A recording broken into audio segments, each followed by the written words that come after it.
Hey everyone, welcome to my channel. In this video, I'm going to discuss how small drawings might help you improve your art.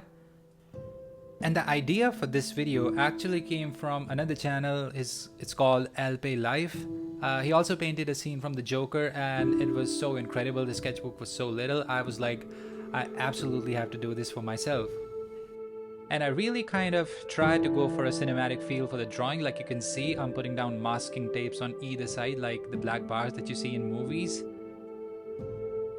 And if you are an artist who is watching this, then I absolutely recommend picking a scene from the movie that you like and use that as the reference. And there are a couple of reasons for this. Number one is the movies that we watch are so beautifully composed, and the colors that they use and the way the characters are lit, they just make up beautiful references to draw and paint. And also, if you like the movie, then it kind of doubles down as a greater reference than any random picture that you might find on Pinterest, right?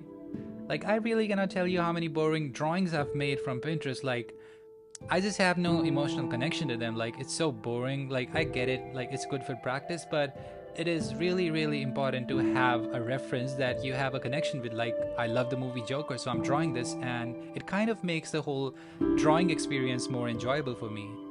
And yes, that works even if you're practicing. Like, this was a drawing that I started as a practice and kind of as a challenge to myself, because the paper is not really super expensive. And yeah, I kind of butchered it on the previous page, and I'm redrawing this again. But hey, at least this is enjoyable. Like, you draw something that means something to you if you want to enjoy it. And believe me, the kind of output that you produce on the paper is directly proportional to the emotional leverage that the subject has on you. And for those of you who actually clicked on this drawing video because of the thumbnail, yeah, you know what the significance is of this scene, right? I would not give no spoilers, because if someone has been living under the rock and they haven't watched the movie, then I really don't want to ruin it. But like, definitely watch the movie and you'll understand why I chose the scene. So now, coming on to the topic that I actually had planned for this video, is how small drawings may help you out as a beginner artist. And since the references that you should probably use are out of the way, now we should discuss about how this helps and how you should approach it. So one of the things that I really adore about the small scale drawings that I do is how little commitment it actually requires. Like, I get it, it's difficult. It kind of looks like, oh, this is too small, like I cannot work at this scale. But think about it. Like, just think about it for a second. Like, you said that you cannot work at this scale. That means that you don't have enough space to work in all those details. Like, all that pressure of putting down details, all that pressure of drawing hair and eyelashes, it kind of goes away, right? So why not take this and turn it into your advantage? Like, this kind of turns into a situation where you don't have to worry about everything that you see.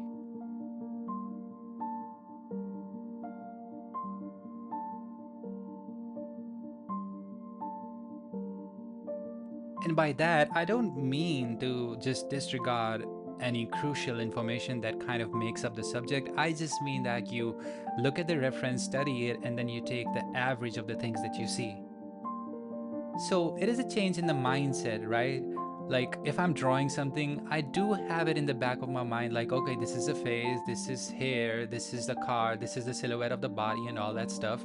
But you also have to give more importance to the other things, like, what is the average of the values that I'm seeing in this particular point? Or is this plane facing towards the light, or is it kind of facing away from the light? And this was something that really changed my perspective on seeing things and how you really observe your references. And trust me, if you're one of those people who think just listening to me or anyone else talk about it is going to help you out, well, it will, but that's like maybe like 30% of the thing.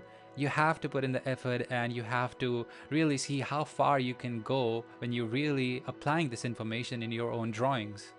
And not that you cannot apply this into large scale drawings, but just think about it. You really have to commit so little when you're drawing on like an A5 or an A6 drawing paper. It is just like a toned down version of something that you just use. Even like if you have an A5 sheet of paper, I would recommend that you practice the initial stages of the drawing as much as you can, because Rendering is something that does not take a lot of time. Like if you are good at sketching and you can put down lines in accurate places like 90% of the time, then you can absolutely render. Not saying that it would make you some hyper realistic artist, but at least you would be able to make the face or whatever form that you're making believable. However, if you're not good at those initial stages of the drawings, like you just make a sketch that does not reflect or resonate with the subject that you're making, then it's a losing game all of the time.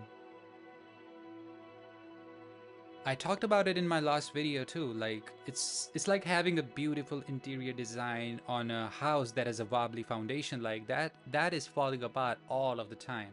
It's not going to work, so just get good at that thing first.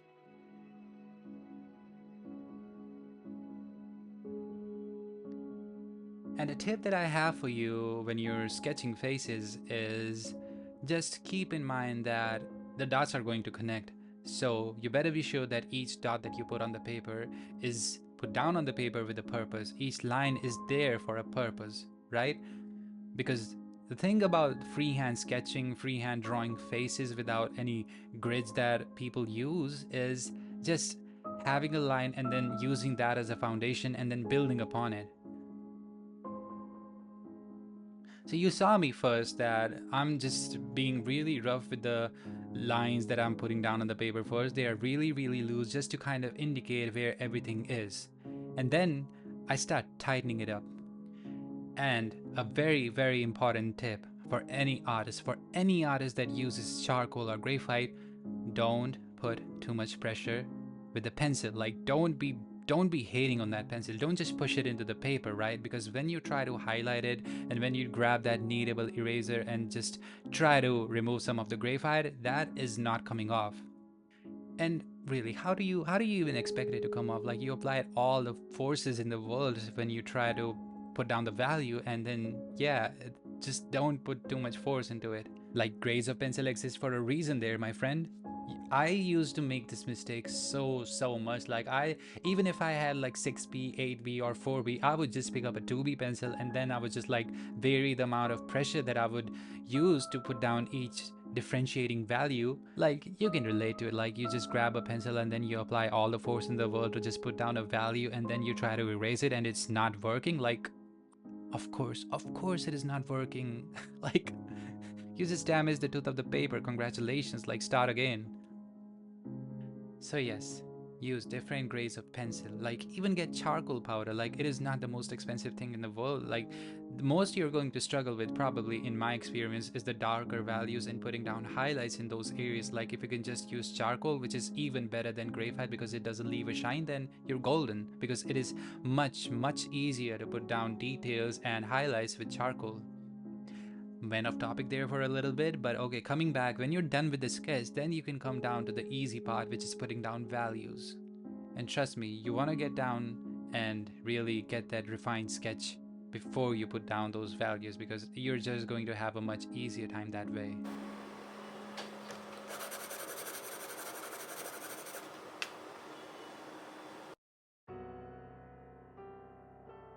So, values. If you're working in pencil or graphite, then it is really kind of a one-dimensional thing. Like that is how I see it. Like if you're working with paint or color, then you have to worry about three things. Like it's three-dimensional, right? You have to worry about the hue, you have to worry about saturation, and you have to worry about the values. But if you're working in pencil, then you kind of have an advantage because the hues and the saturations are just not present there. Like you just have to worry about the values.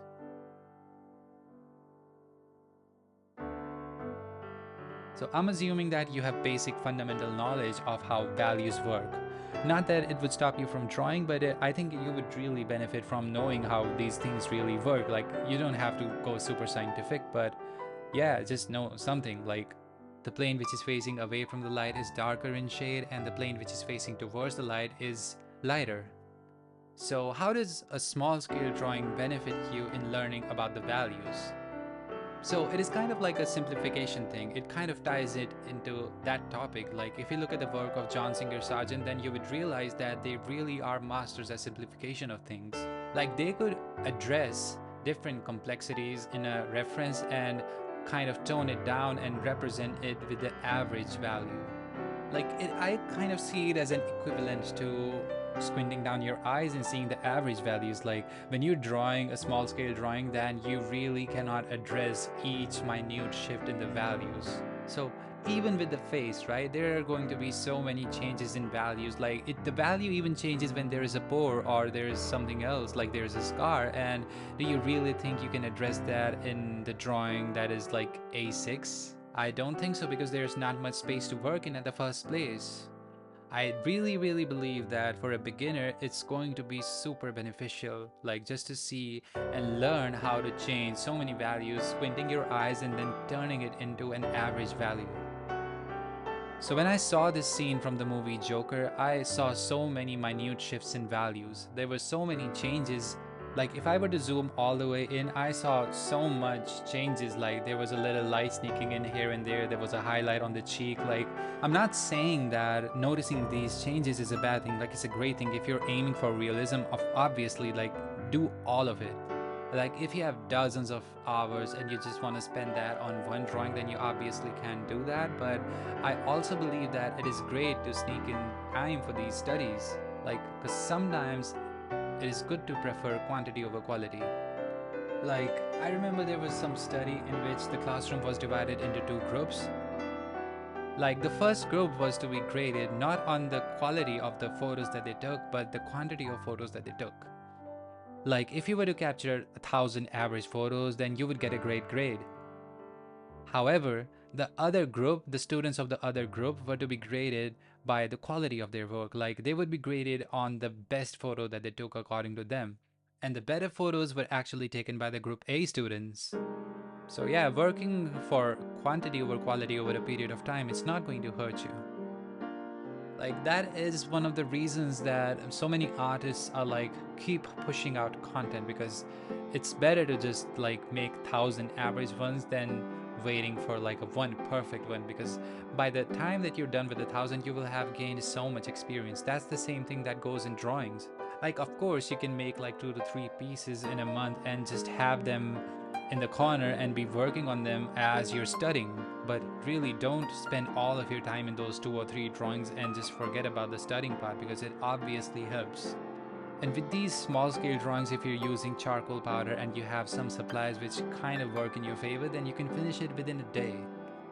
And just see how many faces would you have drawn by the end of the month if you can just, even if you're making like 5 in a week, like that's a lot of portraits, and that is a lot of knowledge and experience that you must have gained by then. So yeah, just take a step back and like look at your reference, see the average values, put them down on the paper, see if it makes sense, see if it is reflective of the reference that you're making, and just try to enjoy the process, because it has to be enjoyable for you. Like if you're planning not to get a burnout, then yeah man, just have something that you enjoy doing. And the last thing that I would like to say to all of you listening is don't put too much pressure on yourself.